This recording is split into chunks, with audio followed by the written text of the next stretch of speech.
Hi, I'm Alex Newman, and today I want to talk to you about this crazy idea called the Cashless Society.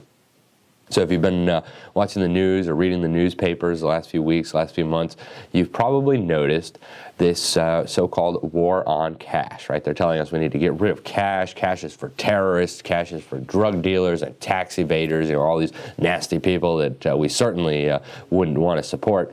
And, this is a global war on cash. It's not happening just in the United States. It's happening all over the world. It really got its first serious push in Sweden, where they've been working on this agenda for at least 6 or 7 years openly. They've been talking about eventually abolishing cash, moving toward a society where every transaction can be recorded, taxed, surveilled, monitored, indexed for future use, and who knows what else. So nowadays, this has been rolling out to the entire world. Just very recently, the European Union put out a document saying that they wanted a cashless society at the European level, and they even talked in this document about abolishing the use of cash altogether. Now, obviously, they're not going to go from where they are today to that right away, but they're taking steps very quickly to achieve that objective. So, some examples, they're taking the 500 euro bill out of circulation. They're going to stop printing it very soon here because they call it the bin Laden, right? Only terrorists would have a use for large denomination bills. They're pushing that same mantra all over the world. And the European Union also proposed to ban large cash transactions. So they didn't put a specific number on it yet, but they noted that a number of European governments had imposed limits on cash transactions. So I think in France, you can't do a cash transaction over 1,500 euros. In Greece, I think they've ratcheted it down to 1,000 already. And in Spain, they're pursuing this. And this is happening all over the continent. And obviously, it's troubling for a number of reasons. The first reason, of course, is that you won't have privacy anymore. And the European Union acknowledges that this is the point, right? They want to end anonymity in economic transactions, in economic exchanges. And they say it's because they're concerned about crime and concerned about terror, but then they admit in the same document they have no idea how important the use of cash is for terrorism or for crime or anything else. So they say we should have a study about it to kind of justify the policies we're pursuing. The second purpose is to control society and to find out where all the money's going, to have everything indexed and monitored and recorded for future reference.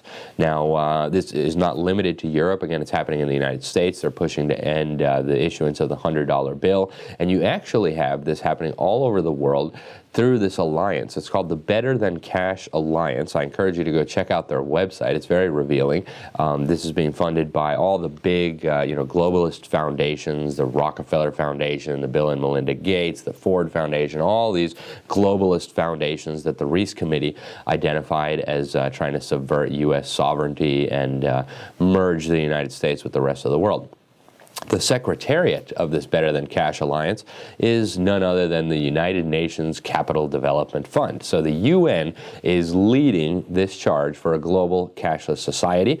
They have partners among governments. The U.S. government is giving them all kinds of tax money through U.S. aid, and they've partnered with a whole bunch of third world governments to start implementing this idea. So they want the governments to start handing out benefits and refunds to people on electronic cards. They want to force everybody to have bank accounts.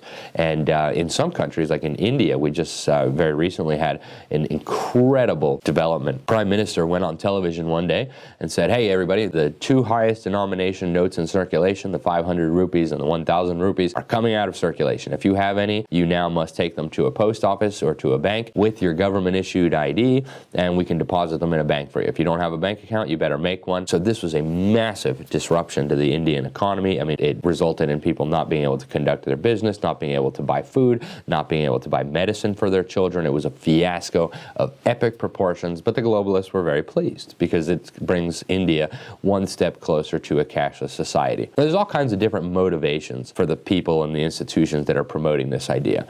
The big credit card companies involved in the Better Than Cash Alliance, they want to make more profit, right? They figure, well, we can't take a cut out of every transaction if people are using cash, so let's just get rid of cash, right? And governments, you can obviously see why they would want it. They can track all their citizens better. They can find out what everybody's doing, where everybody's spending their money, where everything is going.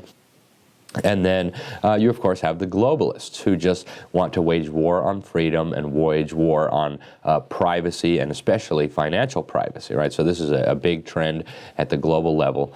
And you also have some interesting developments as far as religious scholars and theologians and people who look at eschatology are concerned. You know, there's prophecies in the Bible that a lot of people have talked about. Are we moving toward the system where nobody will be able to buy or sell if they don't have a specific mark? And so this has alarmed a lot of people. It's also alarmed privacy advocates for obvious reasons. But with all this tax money behind it, with all these governments and the UN and the EU and all these powerful forces, all these mega foundations with billions of tax-exempt dollars at their disposal, this battle is going to be epic, and the forces standing against it are going to really have to step up their game if they're going to stop this nightmare for human liberty, for privacy, and for prosperity. So I urge you to learn more about this. Like I said, go check out the Better Than Cash Alliance yourself. You can see what they're doing right on their website. They have lots of nice terminology. Oh, we're just going to make the world better by getting rid of cash, right? But anybody with two brain cells to rub together can see what's really going on here. So check it out. Check out some of the articles we have listed below, and stay tuned to The New American for more updates on developments in this war on cash, and for more information on how you can fight back. Thanks for listening.